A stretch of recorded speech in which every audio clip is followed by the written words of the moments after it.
साल 2021 के शारदीय नवरात्रि का महापर्व गुरुवार 7 अक्टूबर 2021 से शुरू होगा और इसी के साथ बुधवार 13 अक्टूबर को दुर्गा अष्टमी व गुरुवार 14 अक्टूबर को महानवमी के साथ ही इसका समापन हो जाएगा और फिर शुक्रवार 15 अक्टूबर को विजयदशमी का त्यौहार पूरे भारत में बड़ी धूमधाम से मनाया जाएगा। आज की इस वीडियो में हम आपको नवरात्रि के पहले दिन घट स्थापना यानी कि कलश स्थापना के महत्व और शुभ मुहूर्त के बारे में बताएंगे, जिससे कि आप भी माता की चौकी समय पर स्थापित कर सकें और माता की कृपा आपके ऊपर सदैव बनी रहे। घट स्थापना का महत्व। सनातन धर्म में नवरात्रि का पर्व बहुत ही खास होता है। इसमें माँ आदि शक्ति के 9 अलग अलग स्वरूपों की पूजा अर्चना की जाती है और भक्तगण सच्ची श्रद्धा व भक्ति भाव से माता को प्रसन्न करने के लिए अलग अलग उपाय करते हैं, व्रत रखते हैं व विशेष पूजा अर्चना करते हैं। मान्यता है कि जो भी सच्ची श्रद्धा से माता दुर्गा के 9 रूपों की पूजा अर्चना करता है, माँ आदि शक्ति उनकी सभी मनोकामना को जल्द ही पूरा कर देती हैं। नवरात्रि के पहले दिन माता के भक्त अपने घर पर माता का आसन लगाकर विधि विधान पूर्वक उनकी मूर्ति स्थापित करते हैं और 9 दिनों तक सच्ची श्रद्धा से उसकी पूजा अर्चना करते हैं। इसी दिन घट की स्थापना भी की जाती है। कहते हैं कि माता का आसन स्थापित करने के पहले नियम और विधि विधान के साथ घट की स्थापना की जाती है। घट स्थापना करना अति शुभ माना जाता है। कहते हैं कि ऐसा करने से सभी मांगलिक व शुभ कार्य बिना किसी बाधाओं के पूर्ण हो जाते हैं। अगर आप भी नवरात्रि का व्रत रखने वाले हैं तो आपको भी कलश की स्थापना जरूर करनी चाहिए। मान्यता है कि घट की स्थापना करने के साथ ही माता दुर्गा का आवाहन किया जाता है, इसलिए घट को शुभ मुहूर्त में स्थापित किया जाना बहुत जरूरी होता है। अगर आप घट की स्थापना किसी गलत समय करते हैं तो माता दुर्गा आपसे क्रोधित हो जाती हैं। अगर आप चाहते हैं कि माता दुर्गा आपसे क्रोधित न होकर शीघ्र प्रसन्न हो जाएं, तो अपने घर में माता की चौकी या आसन की स्थापना करने से पहले शुभ मुहूर्त पर कलश की स्थापना जरूर करें।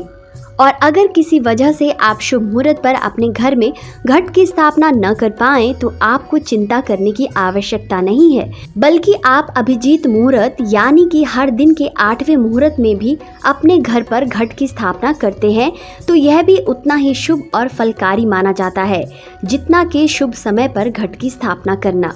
घट स्थापना का शुभ मुहूर्त।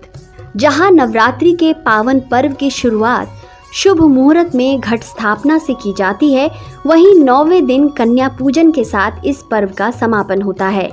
घट की स्थापना करने का शुभ मुहूर्त गुरुवार 7 अक्टूबर की सुबह 6:17 से सुबह के 7:07 तक रहेगा।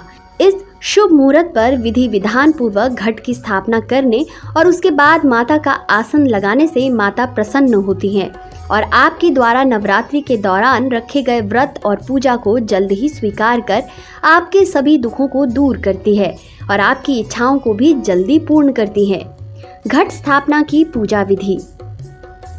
1. नवरात्रि के पहले दिन सुबह जल्दी उठकर स्नान करने के बाद स्वच्छ वस्त्र पहनने चाहिए। 2. जिस जगह आप माता का आसन लगाने वाले हैं वहां की साफ सफाई करें और फिर गंगा जल का छिड़क कर उस जगह को शुद्ध करें। इसके बाद भगवान श्री गणेश जी का नाम लेकर माता दुर्गा के नाम से एक अखंड ज्योत जलाएं। 3. फिर घट स्थापना के लिए आप मिट्टी के पात्र में मिट्टी डालकर उसमें जौ के बीज बो लें और तांबे के लोटे पर रोली से स्वास्तिक बनाकर उस लोटे के ऊपरी भाग में मौली बांधें। 4. इस लोटे में पानी भरकर उसमें कुछ बूंदे गंगा जल भी डालें। ध्यान रहे पानी से भरे इस लोटे में अक्षत, ₹1 और इत्र डालना न भूलें। फिर अशोक या आम के 5, 7 या 9 पत्ते को पानी से धोकर साफ करें और कलश में लगा दें। 5. फिर एक नारियल को लाल या कपड़े में लपेटकर उसे मौली से बांध दें और इस पर रोली का तिलक लगाएं। इसके बाद इसमें थोड़े से चावलों का छिड़काव करें। फिर नारियल को कलश के ऊपर रखें। 6. अब घट को मिट्टी के जौ के बीज वाले पात्र के ठीक बीचों बीच रखें। इस विधि से घट की स्थापना करने के साथ ही आप नवरात्रि के व्रत लेने का संकल्प लें। 7. इसके बाद विधि विधान से माता की मूर्ति की स्थापना करें। यदि आप इस तरह से अपने घर में माता का आवाहन करेंगे तो माता अवश्य आपके घर पधारेंगी और आपकी सभी इच्छाएं जल्द ही पूरा करेंगी। आपको ये वीडियो कैसा लगा हमें कमेंट सेक्शन में जरूर बताएं। जय माता दी।